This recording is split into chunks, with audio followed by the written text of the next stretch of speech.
Les premières cartes, c'était les Indiens, c'était les Chinois, c'était les Italiens.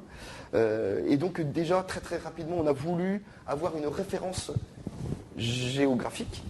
Et donc c'était les premiers systèmes de visualisation qui arrivaient à s'extraire de la vision locale.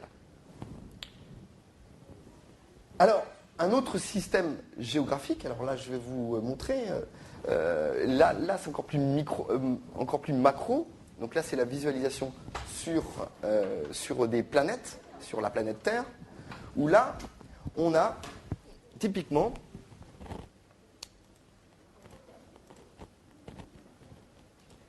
la FIFA qui vous donne une vision ici de la planète. Alors, je vais faire non merci.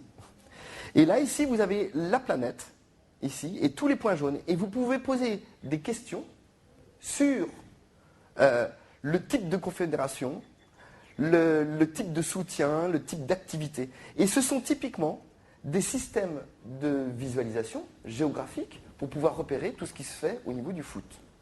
Donc, c'est une manière de visualiser un ensemble, une masse d'informations pour que les gens puissent se référer à différentes notions, différents indicateurs. Donc ce sont les premiers systèmes de visualisation pour se repérer et pour prendre des décisions en termes géographiques. Alors ici, c'est pas...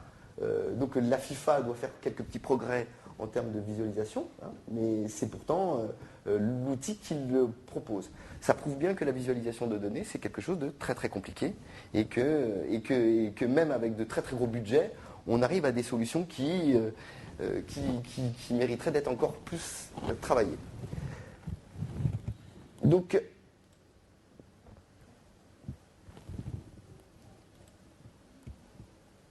alors, je voudrais bien insister, hein, ce slide-là a été sponsorisé par le site web football.com.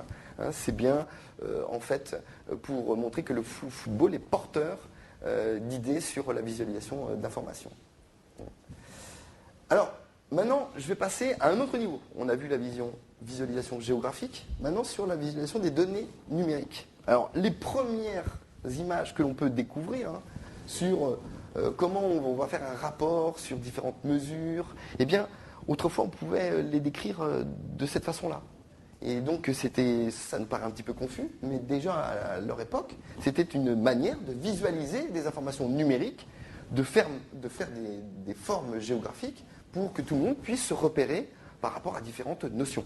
Mais vous voyez qu'il y a quand même un certain niveau de complexité. C'est-à-dire que tout le monde ne peut pas interpréter la même chose sur ce style de planche. Alors, l'idée, c'est que maintenant, on en arrive dans les entreprises à avoir des informations numériques de ce style-là. C'est-à-dire, c'était illisible. Et donc, on est confronté à cette problématique de visualisation dans les entreprises. Ce tableau représente un tableau d'entreprise pour prendre des décisions. Alors ici, vous avez au centre un indicateur, et autour, vous avez des axes d'analyse. Et il faut trouver dans cet ensemble d'informations quelles sont les données qui vont être pertinentes, qui vont pouvoir me permettre de dire, par exemple, pour le marketing, telle population achète fortement mon produit A et telle population achète fortement mon produit B. Donc c'est typiquement des tableaux de bord de ce style-là qui sont utilisés pour prendre des décisions. Mais vous voyez bien que le système de visualisation est pénible et qu'il va falloir passer un temps très long pour essayer de comprendre et d'interpréter ces chiffres-là. D'où l'intérêt de la visualisation. Alors, c'est un exemple, hein, une base de données. En fait, ce qui est le plus intéressant, ce serait ces 4 lignes-là. Et puis, si on fait des statistiques, eh bien, on va pouvoir les cibler et les trouver ici. Donc, déjà, les gens, en faisant des statistiques, vont essayer de retrouver de manière visuelle des informations qui sont dans une grosse masse de bases de données. Donc là, on attaque vraiment la problématique de la visualisation numérique. Et puis, les entreprises, alors depuis quelques années, il y a plein de software hein, qui sortent du marché Et donc ils vont pouvoir permettre d'extraire de ce tableau que je vous ai montré au début, plein de graphiques, des beaux graphiques, très très sexy, sauf que vous allez en multiplier le nombre et qu'il va falloir un temps de plus en plus infini pour pouvoir tous les lire, pour pouvoir tous les interpréter, pour qu'ils soient utiles au fonctionnement de votre entreprise. Donc il y a un paradigme ici, c'est qu'il y a une multiplication de l'information visuelle et donc une problématique pour l'homme à interpréter cette information-là.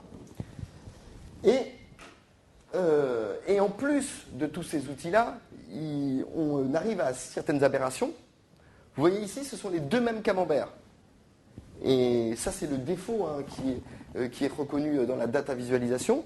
C'est que si vous le mettez en perspective, vous voyez là, le vert apparaît plus gros. Et en fait, lorsque vous le mettez à plat, c'était le bleu qui était le plus gros.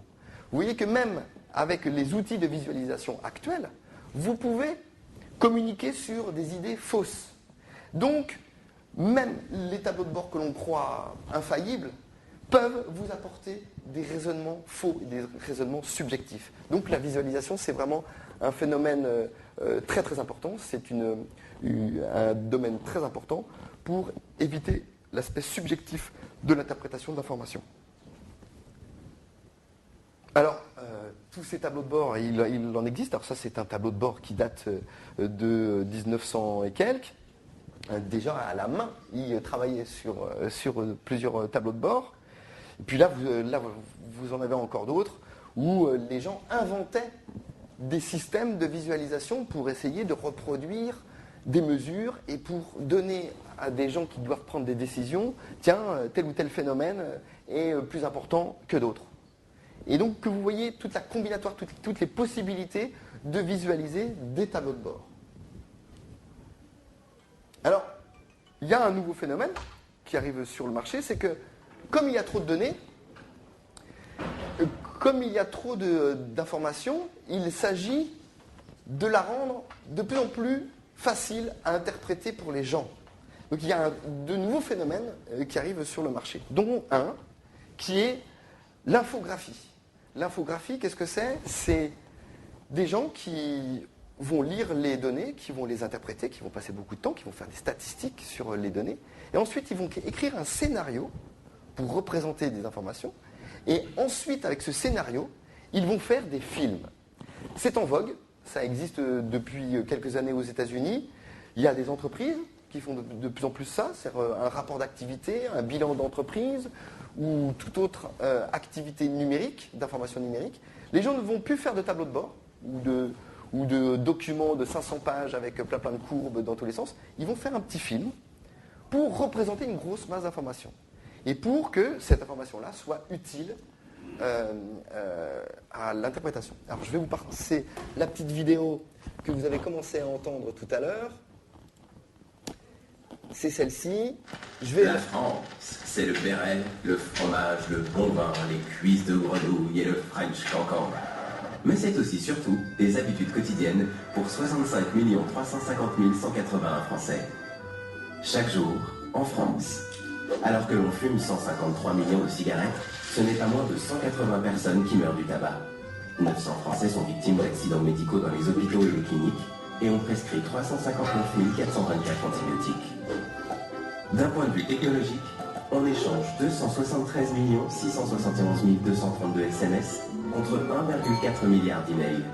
On compte près de 24 millions de connexions à Internet pour 2h15 de navigation en moyenne. On mange 32 millions de baguettes de pain et 1,5 million de sandwichs. On consomme près de 300 000 pots de Nutella et on boit 2 160 000 cafés. Il se vend 30 136 parapluies neufs, 413 698 tubes de dentifrice, 259 000 bics, 59 040 boîtes de pilules contraceptives, 6 027 voitures neuves. C'est 19 958 400 lessives qui sont faites et 9 763 200 kilos de déchets encombrants qui sont jetés sur les trottoirs. 18 356 touristes viennent visiter la Tour Eiffel, alors que 15 000 personnes préfèrent visiter le musée du Louvre.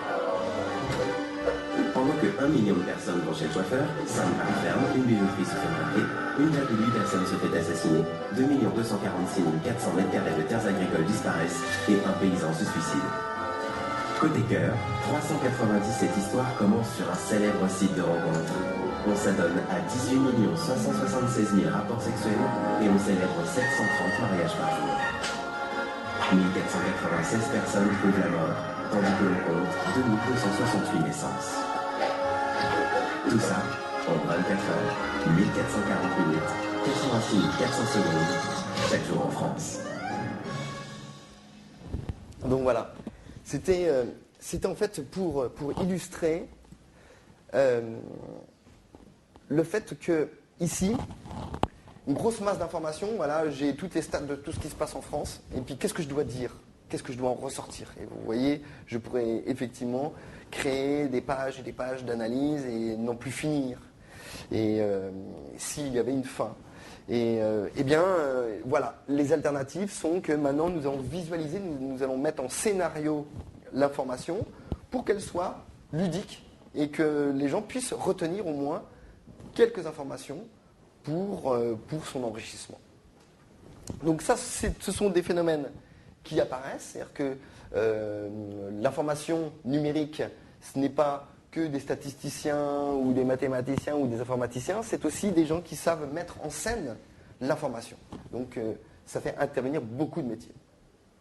Alors, donc ça c'était l'information numérique. Et là maintenant, je vais vous proposer de monter crescendo sur les systèmes de visualisation. Parce que il y a bien sûr des statisticiens, des mathématiciens, des ergonomes qui vont travailler sur comment représenter cette masse d'informations.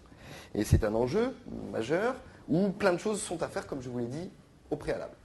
Alors ici, typiquement, c'est un système de visualisation. Alors, ça s'appelle les matrices de Cohen. Les matrices de Cohen, et chaque pastille, en fonction de sa couleur, en fonction de l'anneau, en fonction de la couleur à l'intérieur, la couleur à l'extérieur, de si elle est penchée ou pas, en fonction de ces 5-6 paramètres sur chaque pastille, eh bien, il y a des rapprochements qui sont faits. Alors, bien sûr, on ne sait pas sur quoi porte, à l'heure actuelle, sur cette matrice, mais elle veut, pour des décideurs, au lieu de voir des gros tableaux de bord, elle veut ici essayer de détecter des schémas rouges ou des schémas blancs qui permettent de dire, tiens, le schéma blanc veut dire à peu près ça et le schéma rouge veut dire à peu près ça. Et donc me diriger vers l'information qui va être pertinente pour mon analyse. Alors ce sont des systèmes de visualisation très abstraits. Par contre, il faut savoir que ça existe et il faut savoir que des grandes entreprises investissent sur des produits comme celui-ci parce qu'elles n'ont pas d'autres moyens pour interpréter des très grosses masses d'informations. Alors ça, ce sont les matrices de Cohen. Un autre type de matrice de Cohen, c'est en moteur de recherche. Eh bien là, j'ai posé une question sur ma société et puis automatiquement sur ma société, j'ai différentes informations qui ressortent. On est plutôt innovant, on a fait un colloque sur la complexité. Donc, ce sont des alternatives à l'information. Quand on cherche sur Internet, on a une réponse en ligne, eh bien, il existe des manières matricielles de visualiser cette information-là. Alors, je crois que je l'ai mis en ligne. J'espère qu'il sera là. Non, c'est pas celui-ci, voilà. Et donc, typiquement, ici, j'ai tapé Niort numérique. Et bien, dans Niort numérique, qu'est-ce qui ressort? Numérique, Richard Stallman, le 19 mars à la clameur, informatique, Niort numérique 19 mars. Et donc différentes informations. Je pose une question et j'ai en fait globalement plusieurs autres informations qui me permettent d'accélérer ma prise de décision et ma visibilité.